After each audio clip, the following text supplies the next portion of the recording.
at sa Presidente dahil sa kay Sara Duterte. Kung hindi ang kayo dumikit kay Sara Duterte, kahit tagawad hindi nyo makuha.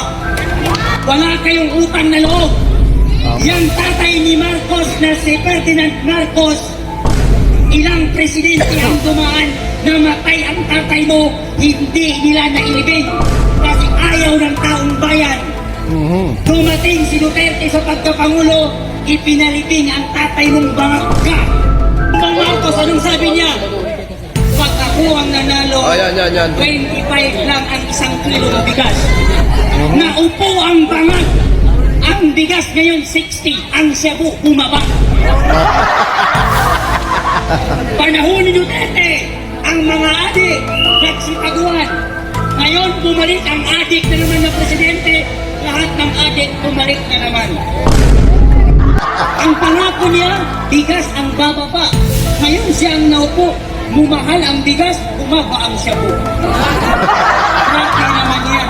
Ngayon, tignan nyo naman, ang mga binoto nating Senado na mga alagad ni Presidente Marcos Bangat Jr.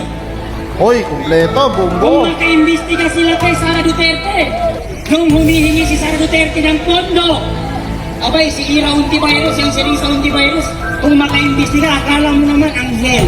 Oo. Eh, ikaw ang tanungin namin ng Risa Hontiveros, yung kinurakot mo, yung ninakaw mo, na 90 billion sa PhilHealth, saan mo pinunta? Ano naman nung tinamaan ng bagyo ang Pilipinas? Sa Bicol, tinanong si Presidente, Batang-bata pa to, no? Ano gawin? Aba, umambot ang ulo ang bangag. Aba, ikaw naman bangag, ikaw ang presidente pero hindi mo alam kung paano mag-solve ng community. Hindi mo alam kung paano mag-solve ng problema sa bansa.